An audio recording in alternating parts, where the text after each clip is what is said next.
while work on the Narmada Valley has been, done, and we saw the presentations yesterday, and we'll see some more today, archaeology, literature, geology, so, a lot of different fields. But little attention has been paid to how the inhabitants conceptualize, like the people who live there, not from the scientific perspective, but the people who live there, how they conceptualize the landscape.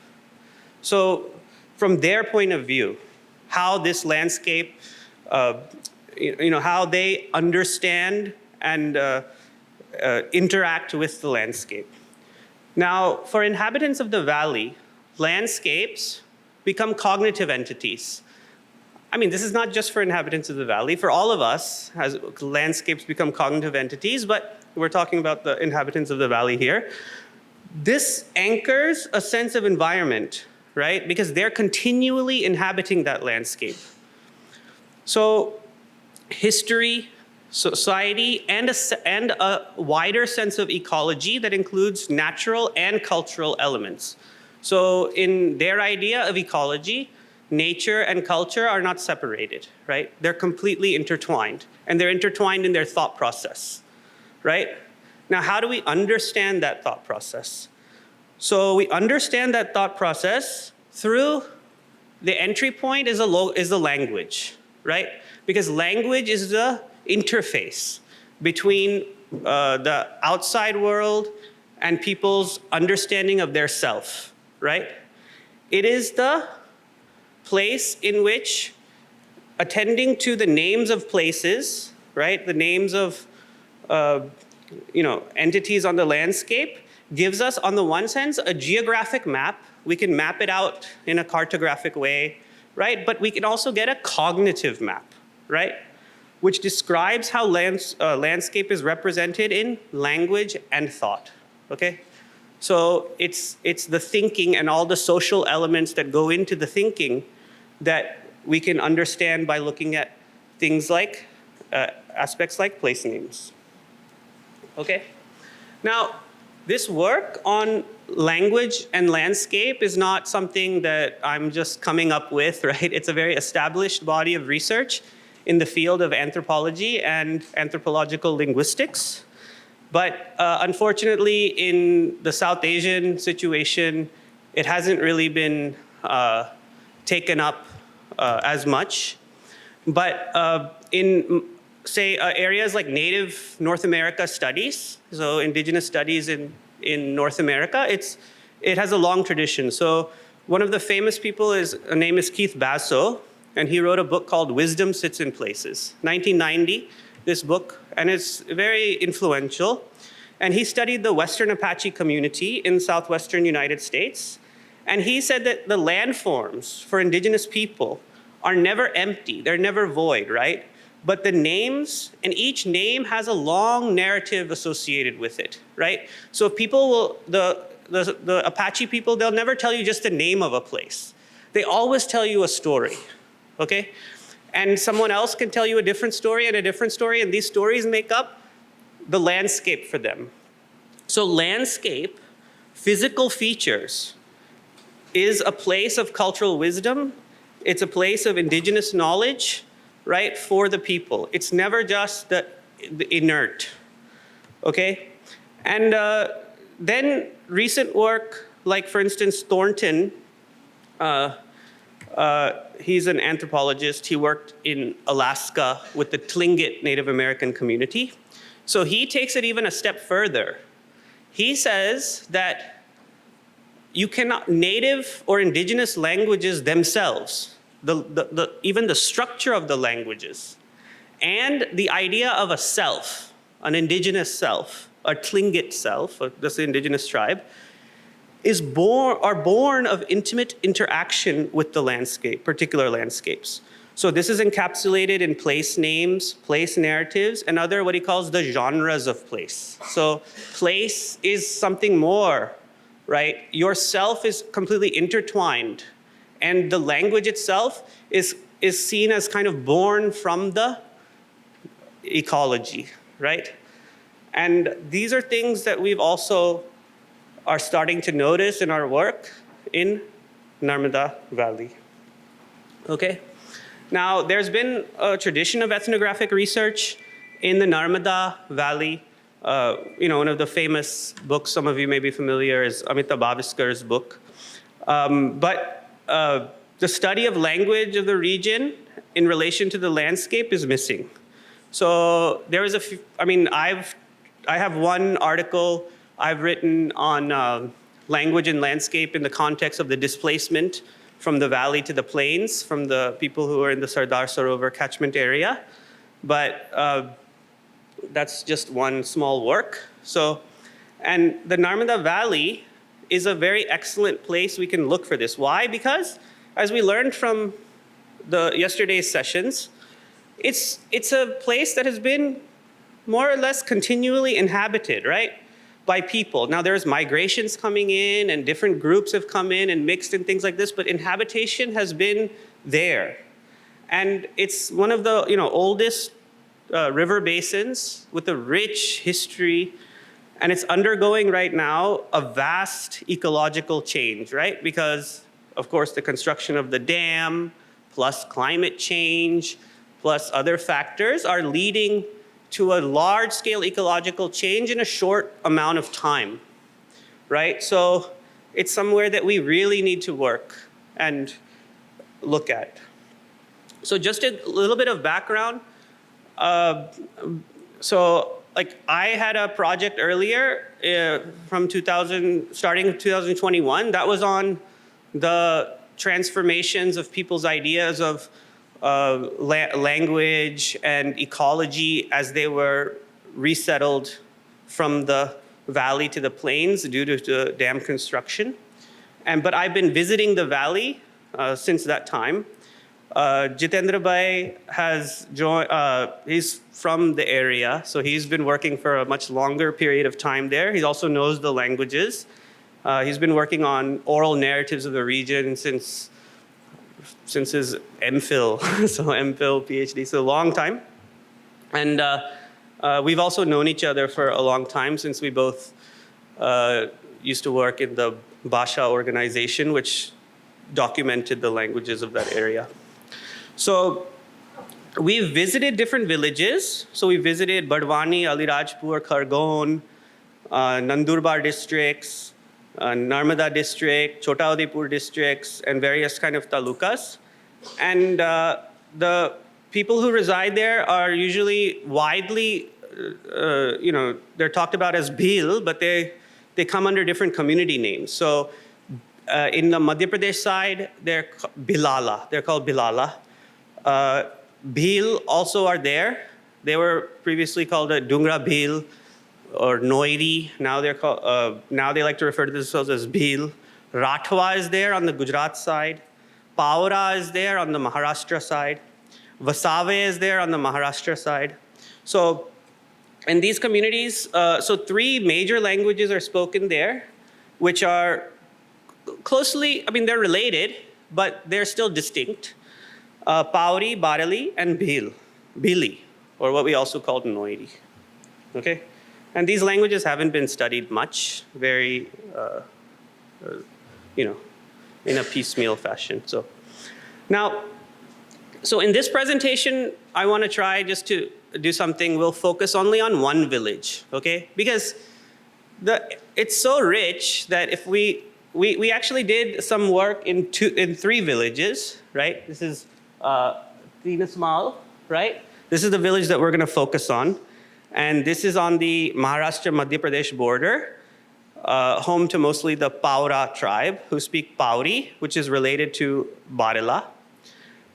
Then we also focus on Jal Sindhi, which is right opposite of Tinasmal, which will come up in our discussion because Tinasmal and Jal Sindhi have a very close relation on opposite banks.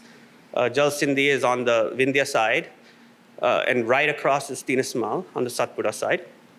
And Makad Khada, which some of you received our book on Makad Khada. We also have one book on Jal Sindhi, community books. So this is a little bit downstream on the northern bank, and it's home primarily of the Bhil tribe. So, but we're going to focus in this presentation just on Tinasmal, and just to give you a sense of how our study is in relation to one village. But we're planning to make this a larger, this is a larger project. So now what we want to do is, by looking at language and landscape, we get a grassroots perspective of the geography of the land, right? The geography of land from the people's perspective, a cultural insight into the life of the people and their relation to the river, the forests, the mountains, right? And a natural history, right? From their perspective, okay? Like, we got a very nice natural history from some of the speakers yesterday, like very comprehensive and longue durée from the scientific perspective.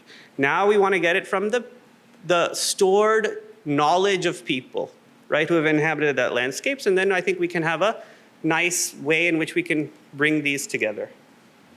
Okay, so just to let you know where these are, okay, here's Tinasmal, okay, this is the Maharashtra side, this is Maharashtra here, this is Madhya Pradesh here, this is Gujarat, okay, and Narmada River cutting through, right, or cuts down through here. Tinasmal is here. Okay, this is in Nandurbar district. Then you just cross the river over. You're in Alirajpur, Jalsindhi. Okay, and then this is all. This is Chota Udeipur district of Gujarat, the Narmada district of Gujarat. So we're this Alirajpur district and Nandurbar district border, right here. That's where we're locating the study. Okay. So just some information of Tinasmal. It's a village in Akarani, which is Dhadgaon, Taluka of Maharashtra state. It's about 8 kilometers from Dhadgaon in the north direction, but it's in this very hilly terrain. It takes a long time to get there. And it's on the top of Satpura at an altitude of 1,000 feet. And the Narmada River flows northward. It's the river itself is about two kilometers from the core village settlements, but as you can see, it's just because of the submergence, it's just mountains.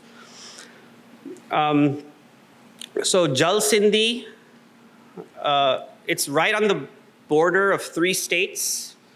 Jalsindhi, or in the Barela language, Jau Hindi, and Hafeshwar, which some of you may know Hafeshwar, right? It was a mandir, a very famous Shiv mandir that got submerged.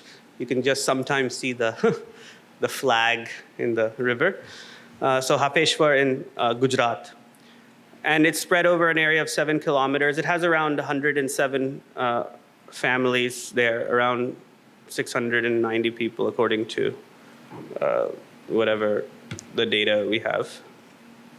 So here's a picture. So this is a picture of Tinasmal from Jalsindhi. So we were in Jalsindhi and we took the picture. So across the river, so you get a view. This is Tinasmal here.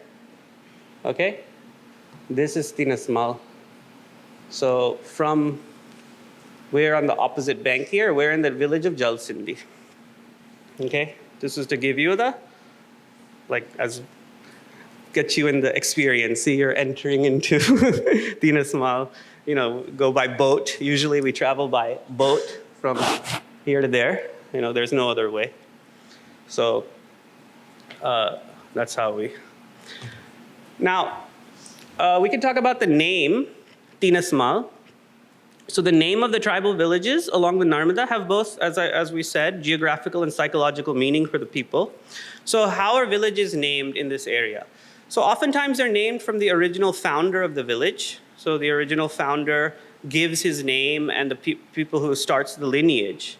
But oftentimes a particular bird or animal also is associated with the names, and several natural features, such as water, mountain, rain, and trees are also seen in the village names. So it's interesting because many of the names have natural features. These natural features then lend their names to the village founders, which then start the lineage. So in fact, the whole lineage is based in some sense on the interactions, what are seen as the original interactions between people and nature and the landscape. So if we take Tinasmal, Tinas, okay? What is Tinas? Tinas is a tree that's over there. We haven't found out yet the scientific name of this tree, but we'll take a look at what it is. But Tinas is a tree that is on the hill, okay? And what is Mal? Mal is in a hill, there's some flat area, right? There's some flat area space that when you climb up a hill, you see some clearings, That's like if we're going trekking, you stop there for a picnic or something. Usually this is the flat area. This is called Mal. And then this is a standard kind of, so Toran Mal, Debra Mal, these are all the villages around there were set up on these hilltops.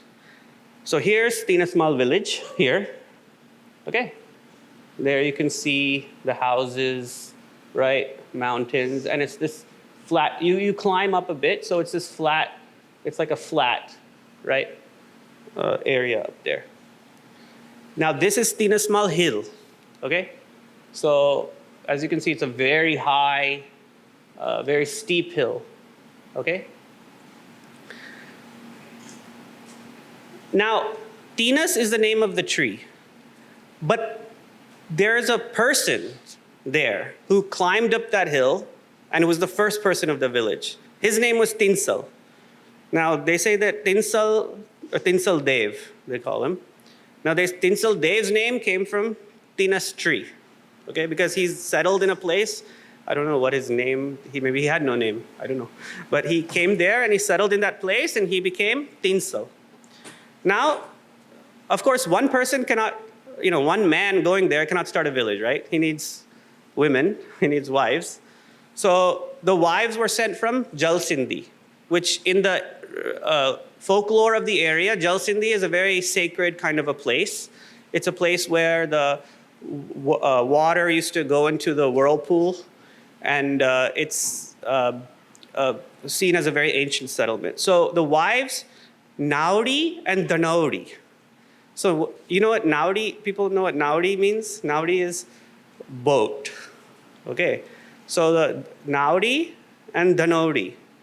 So these people were boat people. They were the people who lived right on the banks in the river, and they were the ones who were responsible for going back and forth, bringing people and things.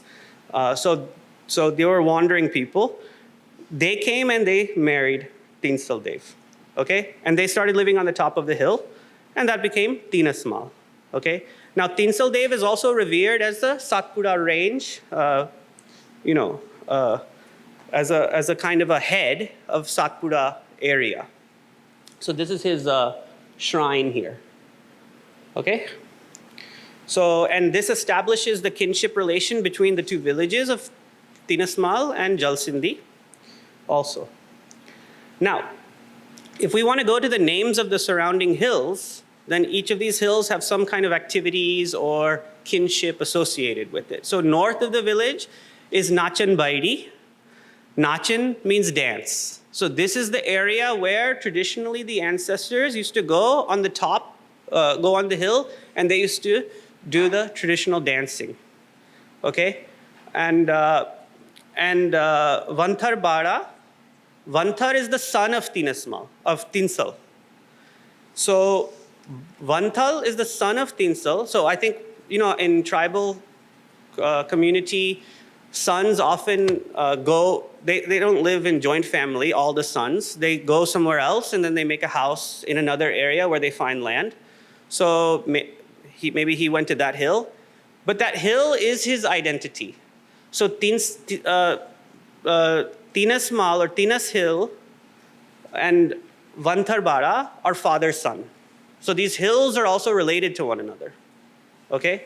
And Bara is the road between the two hills. So it shows you that there was some movements, that were happening between these hills often, right? That these were the pathways that people walked, and they would be surrounded by the family of the ancestors, right, as they walked through the hills. Okay? And Vantar is also the caretaker of animals, meaning if any animals have problems, Vantar can come and intervene. So it's an animal, and gods for the domestic animals. Okay? Kundva Dundva Malu, okay, is a flat area of the hill. Now, the clan god Rajapantha, who's also a clan god of many of the tribes around that region, this was considered his farmland, and it was later taken over by Dundva, okay? And this is an interesting one, okay? Ra, Dana, Dugo, okay? So Ra is a ancient kind of method of when after the threshing, agricultural threshing, the dana, which are the grains, right? They're put in a separate pile, right? Pile is like called a raha, okay? So basically, the god farmed on one hill and he put the pile of grains on the other hill, okay? So these hills kind of bring up, when you go to them, they bring up the origin of agriculture and the activities that one should follow for agriculture, right? The landscape is linked to that, right? So there's activities, agriculture, dancing, ritual. So this is Nachan Baidi, so where people would traditionally come up and dance. I mean, I don't think anymore they really do that, but this is a historical thing. This is Vantarbara, going through here, south of Tinasma. Okay, so these are the hills. Now this is a very interesting thing that we found, and I think some of you, it was a little bit surprising for at least me when I heard, but when we went to the Narmada Valley, people started talking to us. I mean, if we're speaking in Gujarati or, then people talk about the Narmada or Narmada. But if we ask them what they call it in their language, they say we don't call it Narmada. Okay, sometimes we use the word Narmada, but we don't really call it Narmada. So that got us thinking. He's like, only recently, like our generations have called it that. So Narmada, we know Narmada is of Sanskrit origin. Maybe it was applied later to the river or not by these communities who lived there. And, but they have several other names for the river, okay? And I just gave you, we have some, just a thing you could see here, but I'll go through them. So one of the common names they called it was Relia, okay? So they call the river Relia. Now what is Rail? Rail is flood. So it brings to mind Pravin's talk from, because they think this river is part of a flood. And the narrative of the formation of the river is flood.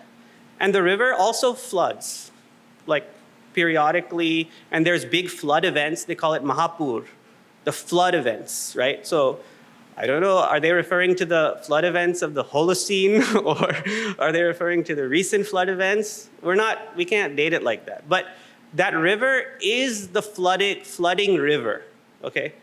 And this origins also have some relation, even in the Reva Khand section, if you read Reva Khand in the Skanda Purana, it talks about the river's origins in a certain kal as being originating from a great Mahapur, a flood. So there is some relation there. Then there's another term they use, which is called Revli. Revli is remainder, right? Jo bacha hua hai. What is the remainder of the remaining remnants of the flood? Once flood recedes, it's the river, okay? And so it has a relationship to the flood, but it also has a kinship relation to the Tapti, Devli and Revli. Okay, that's Tapti and Narmada. So oftentimes Tapti and Narmada are considered sisters. Like in most of the tribal narratives, they're considered sisters, and usually what happens is Narmada and Tapti are in a race to marry the sea, and Tapti wins. Narmada always loses. Narmada is a Kuwari, okay? So Devli and Revli. But Revli is also related to flood, okay? So there's the standard word for the river is called Noi or Nod. So they usually call the river Nod or Noi. In Tinasmal, they call it Nod. And that just means river. Now, Nod means river, but it's usually used for the Narmada. It's not used for the tributaries usually. So just the river, this is the great river, right? The Nod. And they call themselves Nodaria. Like they say, who are we? Sometimes they say we're hill people, but oftentimes they'll refer to themselves as Nodaria. We're river people. So the identity comes from that.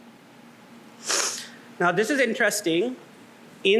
Never in use, but in the Gaina. So the Gainas are the creation stories that are said during the Ind and the Divasa. So during these ceremonies, they do a creation story in which the Narmada creation story is narrated. And we're also trying to record that and put a small book with a translation. But here, it's called Ganga. So Narmada is called Ganga. So I mean, the Barwa would say, Ganga, Ganga, and then tell me, because I'm an outsider, they'd be like, yeah, that's what we call Narmada, by the way. It's Ganga. So, but this is only in ritual. So what does that mean? That's a very interesting thing.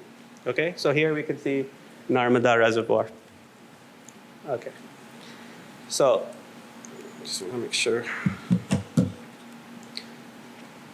Okay, so this is the Narmada as seen from Tinasmal, but as you know, it's not the Narmada anymore.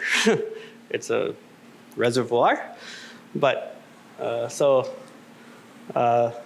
a really different Narmada than the one that is being talked about in the oral histories.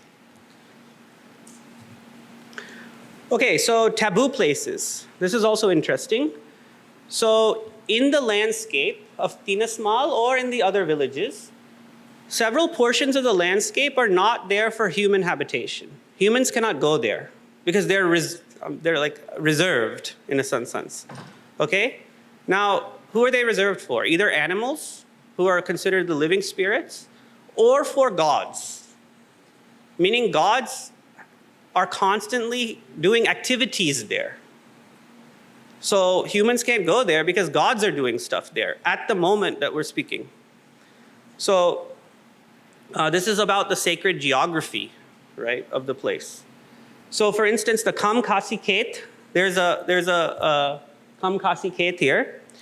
This is a area near the Narmada, a lot of which was submerged, but it's on the banks of the reservoir now. And basically, this is where the ancestral spirits cleared the land between Jalsindhi and Tinasmal. They cleared that land for farming, okay? So this was a kind of an original farmland area between Jalsindhi and Tinasmal. And it's still farmed by the gods. So the gods are still farming that place. So people cannot farm there, okay? Satan Khet. Okay, what is Satan? Satan is a type of farming method where, you know, we take the seeds and you sprinkle them.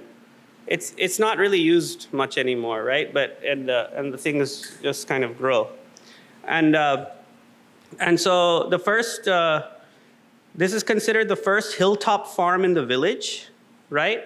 And it was established using an archaic method of cultivation. It's called Satan, and no one is allowed to farm here either. Okay.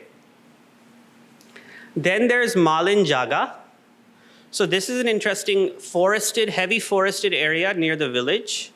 Now this place is kind of like an animal hospital, let's say. So if birds, wild animals are afflicted with some anxiety, mental pain, trauma, I know these are things we don't think animals really have, but they have they think that, they go to this place where no humans can be.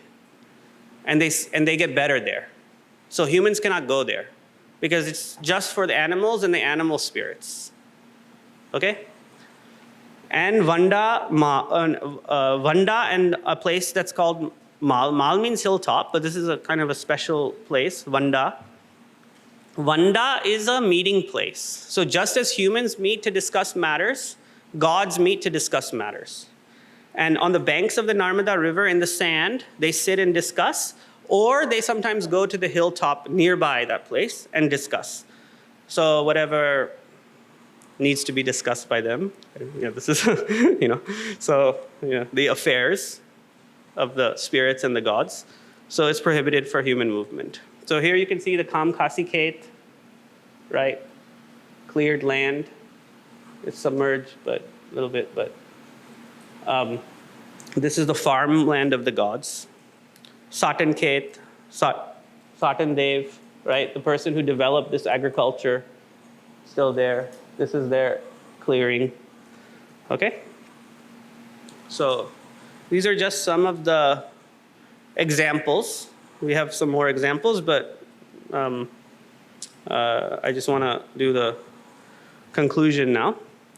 So the following case study, this is just one village, but it can be applied, and we have experience with the other villages, so there are similar things in other villages as well.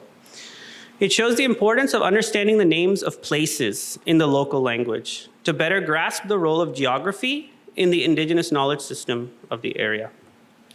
Now we see the importance of natural features, right? Hilltops are very important, Mal. Surrounding hills, Bairi. Pass between the hills, Bara. Okay, so these are how humans have historically navigated this landscape, right? They divide it up into these kind of features, right? And they inhabit accordingly, right? So these are just a very small element. Now, one also understands, this is what an anthropologist called, that works in the Amazon, Eduardo Kohn, he called the ecology of selves. So what does ecology of selves mean? Ecology is not just about the landscape features. Ecology is about the self and other, who inhabit that landscape. And it's about, for tribal people, it's about non-human others. So animals and gods also inhabit the landscape together with people. And their areas are, apportioned accordingly. And they live together. So they live in a world in which there's an ecology of selves. Okay? And that, if you understand the place names and the narratives, then you understand that. These sacred elements shape the identity of the village, right? The lineage, the family ties, right? So lineage and family tie is not just a social construction. That's what we're trying to argue. It's not just a construction within language as seen as something that is just cognitive. It's a construction of the interaction between people and the landscape, right? People's lineage, people's kinship is developed with the landscape. The landscape has kinship, villages have kinship, people have kinship, okay? Then we explored the local cosmology of the Narmada River, providing alternative names and interpretations. So this is alternative from the dominant Puranic or Sanskritic narratives, although I showed that there are some connections, right? And we see interesting overlaps. But the names of the Narmada also show us, right, the human-environment interaction, and also the geological history of the region. This is why, I had written this earlier, but when I saw Pravin's talk yesterday, we immediately went to talk to him and say, we're just seeing this, we can just see this from place names, what he's kind of seeing over this long period. And not, of course, in a scientific way, but in a way in which people kind of narrate their history. So now what is the kind of future for this? One is that we need to manage the river, right? We need to manage fossils and artifacts and what has given us. But we also need to manage the landscape, or what is left of the valley, okay? Because the dam construction submerged a lot of areas. Now, we don't, how much of this sacred, like this people's landscapes and histories were submerged, we don't really know, because we didn't have any studies before. But a significant part was, right? And before, you know, the landscape is changing constantly because of the fluctuation in the reservoir and climate change and also other things. So we need to really do this. And what is left should be sustained and cultivated, right? It's a storehouse of knowledge of future generations, right? Future generations of the people who live there, the people who are displaced, and for us as scholars. So, you know, it's both a community and us.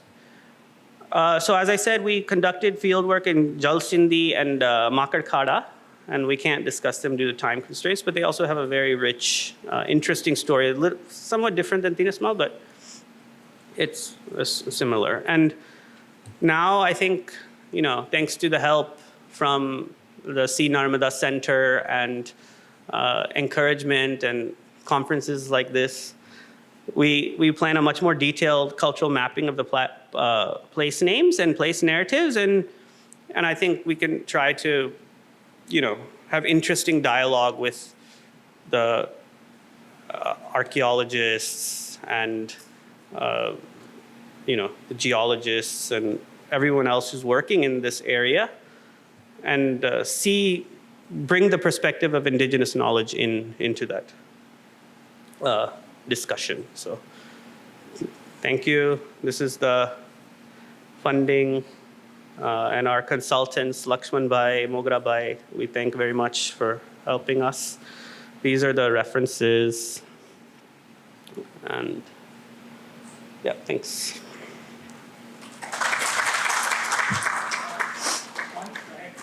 Yeah. Bill is a generic term. Yeah, bill is a generic term. Yes. You have mentioned bill at Makarkhada. They are Dungri bills. Yeah, they're Dungri bills. Yes, they're Dungri bills. And their dialect is different than dialect of other bills. Yeah, Noiri. No, yeah, Dungri bill, Billy. Yes. Yeah. So the thing is that they're called Dungri bills, and in our book we refer to them, or in our things we call it Dungri bills, but. Here, you have mentioned them as bill. But they're referring not as Dungra bills. But they're referring to themselves right now as they're referring to themselves now as bills. I don't know. That's their own thing. But see, that is exactly the trouble. When a Dungra bill tries to come out and identify himself bill, what is the meaning of it? Yeah. Like a Koli wants to identify himself, I am Kshatriya. Right. Sanskritization process. Yeah, right. But they are Dungri bills. Yeah, so we should put that in there. Yeah, Number two, they're Dungra. Number bills. two, Right. what is the tribal dialect issue that comes up from this? Yeah. What is the tribal dialect issue that you want to emphasize from this? Yeah. What is the issue? Yes, what is the issue from your point of view or from your presentation? What is the tribal dialect issue today? Okay, tribal dialect. Yes. Right. So, okay, let me tell you. It is like this, that howsoever etymologically you interpret things, or howsoever you try to preserve dialect, tribal dialects are not going to be preserved. That is a hard reality that we are. Yeah. Now, what can be done is this, that as it has happened in other part of the world, for example, in Canada, tribal dialect words are incorporated in English and French. It's a Anglophone and Francophone country, so it's incorporated. So we have around 40 dialects in Gujarat, and if their words are chosen and incorporated either in Bhagavad Gomandal or in Sars Jodani Kosh or an official language, then they will be preserved and will be spoken even by those who are not tribals. And real integration of language will take place. Right. Okay. But if you merely interpret it and say that, look, they are not preserved, then nothing will happen. So I think we need to document, like say for place names and all of these things in the Narmada, if we document them and we put them as these official kind of names and and also the associated languages, linguistic mappings, cultural mappings, then they could go into these kind of documents. There is a yearly meeting of every major languages, Right. major language and dictionary editors, which try to find out new words from the dialect to be incorporated. So if I say chakli in Gujarati, then pankhi in particular dialect, so chakli added pankhi. So one word is added, and that is how this is the only manner that a tribal dialect or other dialects can be saved. I don't know if there is any other way out. Right. Yeah, it's a good suggestion. Yeah. Should we just go on? Okay, we can Vikrant and then Ravi.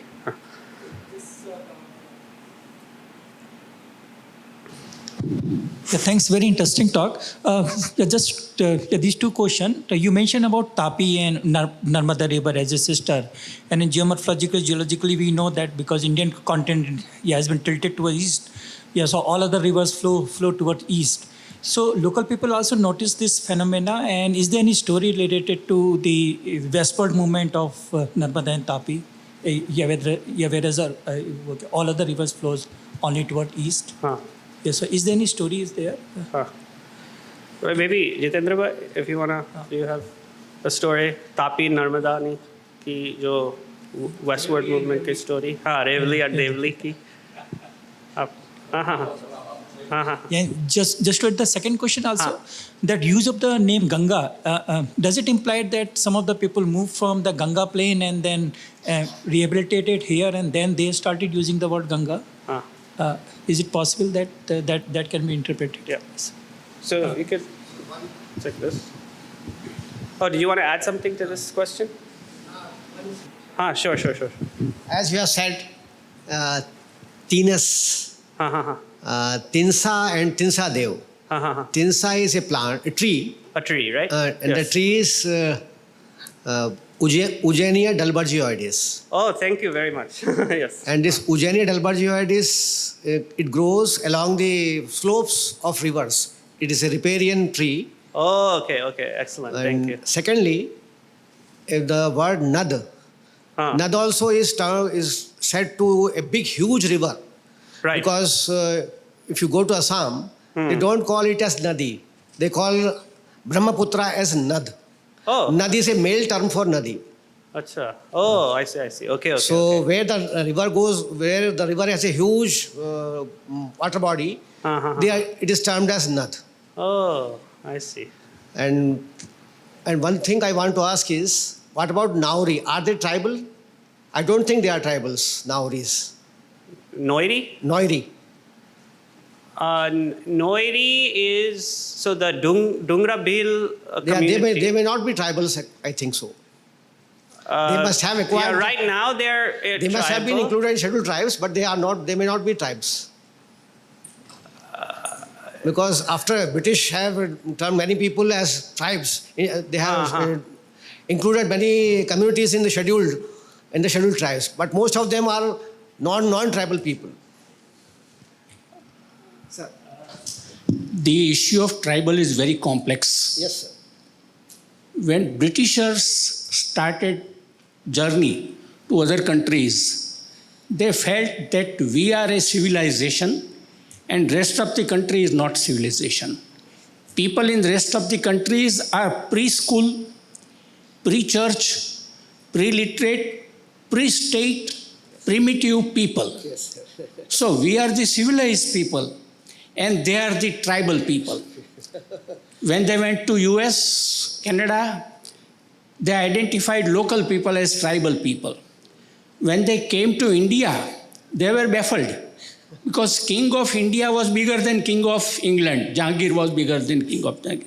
They had their own way of philosophy. They had their patshalas, though they can't say India is a preschool. They had their states, can't say India is pre-state. But then they had a colonial mindset and they had to identify people as tribal, some people. So Enthoven started this exercise Tribes and Castes of Bombay Presidency, yes. And he wrote 3 beautiful volumes in the beginning years of British government. But even Enthoven is not clear whether a particular group is tribal or caste. So when he identifies Bhil, he says they are tribal. But even identifies Dublas of Surat, he is not clear whether Dubla is tribe or not. Now the issue came when we became independent. There was a heated debate in the Constituent Assembly about who is tribal and who is not. Finally, they could not come up to a conclusion and they had to refer to President. So finally they said, President Schedule 5 में जिसको रखेगा वो tribe, नहीं रखेगा वो non-tribe. Now how President can decide? He had no knowledge. So he wrote to various chief ministers of states that please send me your tribal list. Here is the catch. Now, Gujarat was part of Bombay State, and Bombay State Bala Saheb Kher asked various workers working in tribal area that who are the tribes. So Panchmahal, Thakkar Bapa was asked. Thakkar Bapa gave a list. So Thakkar Bapa wanted to put Baria as tribe. But then somebody told Baria कि अगर आप tribe कहोगे तो bill के साथ शादी करना पड़ेगा. Baria ने कहा हम ट्राइब नहीं है. So they were not included in the list of tribe. Second, Saurashtra was a different state and Gujarat was a part of Bombay State. Nal Sarovar, 11 villages, 7 are in Saurashtra, 4 are in Bombay State. So Saurashtra initially never identified any tribal. They said, we have no tribal. Then Manubhai Shah, the then commerce minister, I mean, this is oral history, I remember because I am an old man and I have seen the debate. Manubhai Shah told Debarbai that there is a full government grant. Please identify those who are living in forest and wetland areas. So Rabaris living in Gir were identified as tribals. Rabaris not living in Gir area were identified as non-tribe. Padhar of 11 villages of Nal Sarovar were identified as tribe. But same Padhar, staying in 4 villages of Gujarat, part of Bombay State, Bala Saheb Kher did not identify them as tribe. So one brother is a tribe, another brother is not a tribe. This is tribal history. I have mentioned it in one of my books, Tribal Situation in India. But then, as of today, we have to go by what the 5th schedule tells us to do. And they are primitive people, they are living in far-off area, and that much we agree. Yeah, and that language is considered Grierson. In Grierson, that language is documented as Bili, as a part of Bili. And Noi means river, and Noiras are those groups that were even considered living on the river, even perhaps before some of the other groups, had come in, like the Bilalas. So, yeah, I mean, they were pretty, but anyway, yeah. Yeah, Jitendra, you can just stop me and... ये जो नोईरी जो आप बोल रहे हैं और ये जो महाराष्ट्र, मध्य प्रदेश और गुजरात का जो हिली सतपुड़ा एरिया है उसमें दाब क्षेत्र है, सबसे बड़ा एरिया माना जाता है और ओरल हिस्ट्री में उसका काफ़ी लंबी चर्चाएं हैं, बहुत सारी कथाएं उसके ऊपर ही गाई गई है। और ये दाब क्षेत्र में हज़ारों साल पहले 7 प्रदेश शामिल हुए थे। उसमें से एक का नाम है नोयर पाटी। नोयर पाटी माना कि नर्मदा के क्षेत्र में तट में रहने वाले क्षेत्र के एरिया के लोग, मतलब नोयर पाटी। दूसरा था निमाड़ पाटी जो मध्य प्रदेश और उसके बगल में था नाहल पाटी जो तोरणमाल के नीचे से छत्तीसगढ़ के बॉर्डर तक। उसके बाद था माउचार पाटी, मतलब कि ये नंदुरबार, जलगांव और नासिक एरिया में। और उसके इधर वाला एरिया था जिसमें मैं पैदा हुआ, देहवाल पाटी, देह पाटी बोलते थे उसको।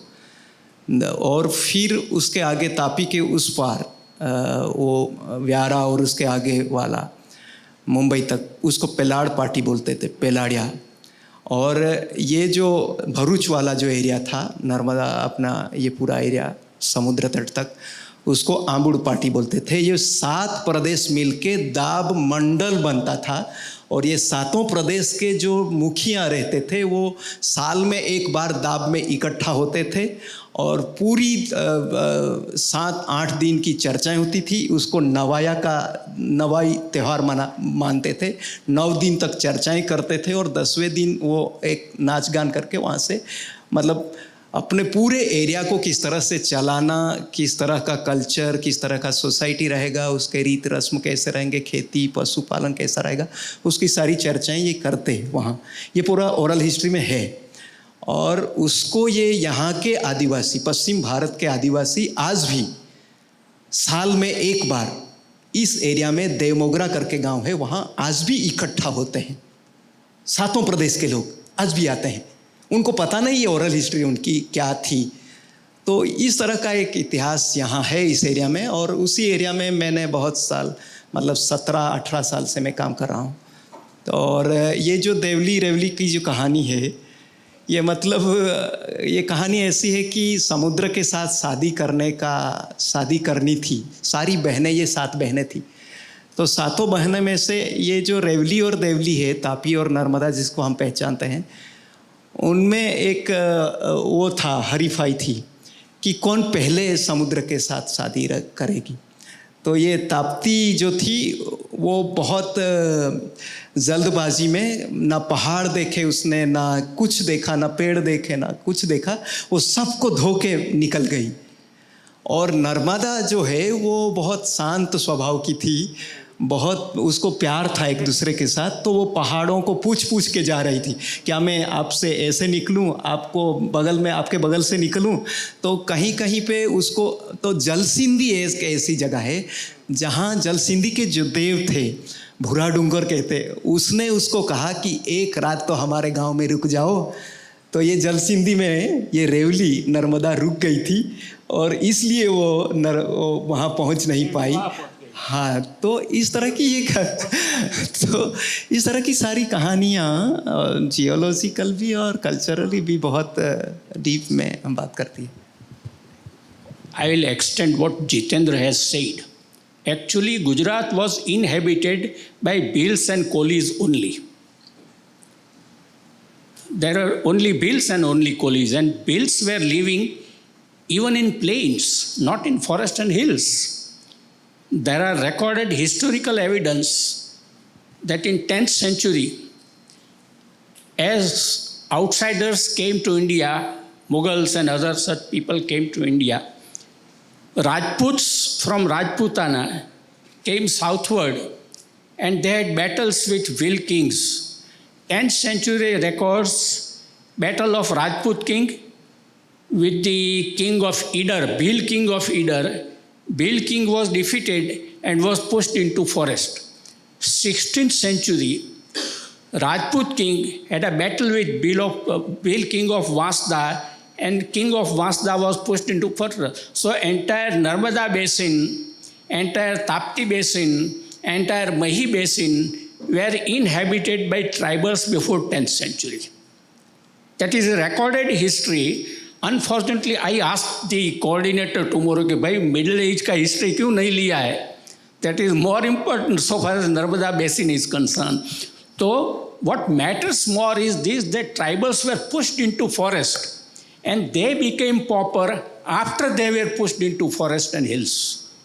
Okay, I think there was also the question of the Ganga, but we can talk about that. We'll talk later. about all in the tea all that break. later. So, and thank you very much.